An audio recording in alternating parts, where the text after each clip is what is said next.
All right, so as mentioned on Friday, you guys are going to be doing a essay for your next exam, and it's going to be specifically a DBQ essay. So before you even look at the two documents that you're going to be writing about after viewing the progressive era lecture, I want to go over how it is you're going to integrate a document into your writing. And this document here should seem a little bit familiar. We did this probably about a month ago when we did that Coming to America DBQ.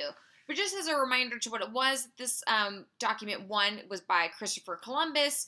It was obviously translated because Christopher Columbus, an Italian, who probably either wrote in Italian and probably also spoke some Spanish as well. And he was talking about the Native Americans and when he first came into contact with them. And if you remember when we did this, we went over the SOAP method. So S is speaker, so we know that Christopher Columbus was the speaker here, and we know he was an Italian explorer for Spain. O stands for occasion, so we know that the occasion was he discovered new land and it was writing about the people he's come into contact with, specifically the natives. The audience was the Spanish monarchy because the Spanish monarchy had funded his journey. And the purpose was, of course, to inform the Spanish that there was new land, new resources, and that the natives would be easy to enslave. Because throughout this little document here, he kind of talks about how they just weren't very bright. They were willingly trading everything away that they owned. They didn't even know what a sword was, and they would grab it by the blade rather than by the handle, cutting themselves. So he really wasn't impressed with them. He was impressed with their build because he knew that they were going to be easy to enslave and they would be able to build things. But in terms of like their mind, he was not impressed with them. So just looking at this document specifically, if the question was, how did Christopher Columbus's journey to the Americas impact the world? You want to answer that question by using the documents that are going to be presented to you. And we're going to be doing a lot of practice with this. So in this case, we're only using this single document. And when you're answering whatever question that is presented to you, or in your case, what's going to be an essay prompt, you want to make sure that you do two things throughout either your paragraphs or just your essay as a whole. One, you have to make sure that you cite the document. So in every writing activity that we're going to be doing the next week and a half, you are going to be required to cite the documents. And I'm going to show you what I mean by citations. And the second thing is you want to make sure that you bring in outside information to make sense of the document. So if you look at the SOAP method, nowhere in document one does it talk about the fact that Christopher Columbus is an Italian explorer for the country of Spain. That there is outside information. The fact that he's writing to the Spanish monarchy or he's writing for them is nowhere in the document. That is outside information. So bringing in that outside information helps to make sense of why the document exists and why the speaker is writing or talking about what they're talking about in the document itself. So how exactly do you introduce a source? So the first thing is you don't want to say in document 1 or in document A or whatever the name of the document is. So as we start practicing these over the next week and a half, you'll notice that some documents are titled document R or document S or document T. You don't want to introduce it that way. You want to introduce the actual name of the document or the author itself. And the reason that you're doing that is because you want to give it importance.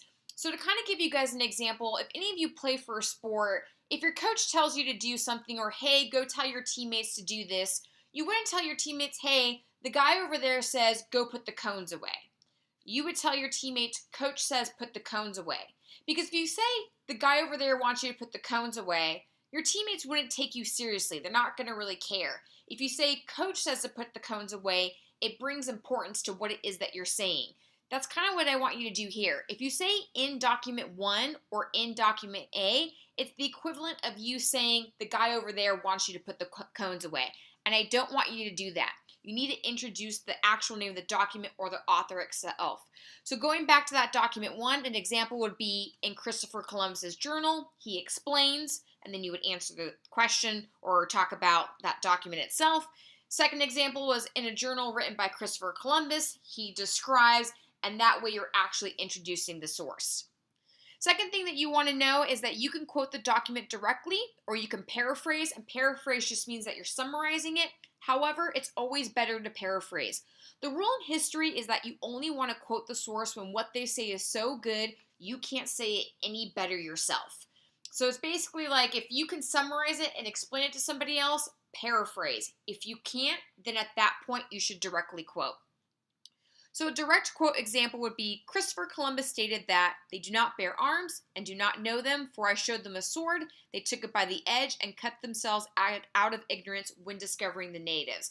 And then you'll see I put in parentheses there, document 1. Because I got that quote from somewhere, I have to explain where I got it from. So that's the point of the parentheses there, and that citation is at the end of the direct quotation. I want to put document 1 because that's where I got the quote from. Again, you can also paraphrase. So an example of paraphrasing is, throughout his journal, Columbus remarks how the natives came into contact, how the natives he came into contact with were not very smart and would be very easy to enslave since they did not know what objects such as a sword were. So again, I'm paraphrasing the document. I'm not quoting it directly, but again, I'm getting that information from somewhere, which is why here you see document 1 in parentheses. And this is the most important thing that you can do. Always cite your document at the end of the sentence in parentheses. So that's these little things here. And I cannot stress this enough. When you're doing these writing activities and when you're doing your DBQ essay, you're going to be required to cite documents. If you reference them, but you don't cite them, meaning you don't put at the end, parentheses, document 1, parentheses, document R, parentheses, document FE, or whatever the name of it is, you're automatically going to fail. So please, please, please make sure that you're doing your citations. So and again, an example, Christopher Columbus was impressed by the build of the natives, but knew they would be easy to enslave because of how ignorant they were. And again, I got this information from somewhere. Where did I get it? So in parentheses here, I have document 1. So again, the question that we're looking at is, how did Christopher Columbus's journey to the Americas impact the world? And I'm going to give you a couple of examples of different responses. The one in red is going to be a bad example. The one in blue is going to be okay. And the one in green is going to be good. And again, we're referencing the question of, how did Christopher Columbus's journey to the Americas impact the world? The response 1, Christopher Columbus had a big impact on the world. Because of him, the United States was created. This response right here would be enough for a couple of reasons. One, although you answered the question, which is important to do, you did not include the document in your response, nor did you provide a lot of outside information.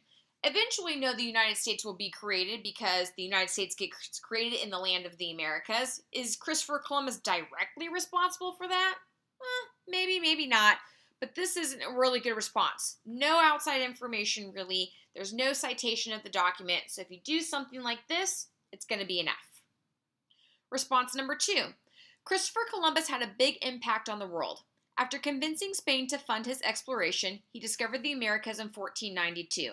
In document 1, Columbus talks about how the natives he came into contact with were easy to enslave. Because of Columbus, other countries, such as Portugal, England, and France, would also make the journey to the Americas. A response like this would get you a C. And really the only reason it would get you a C is because of your citation, of you saying in document 1. Again, you don't want to do that. The outside information throughout this response is great. Talks about Columbus sailing for Spain. That's nowhere in document 1. The other nations that are eventually going to make the journey to the Americas because of Columbus, again, nowhere in document 1. That's outside information that you want to bring in to make sense of that document. But again, you did not introduce or cite properly the document. So again, saying in document 1 is a big no-no. Response number 3. Christopher Columbus had a big impact on the world. After convincing Spain to fund his exploration, he discovered the Americas in 1492.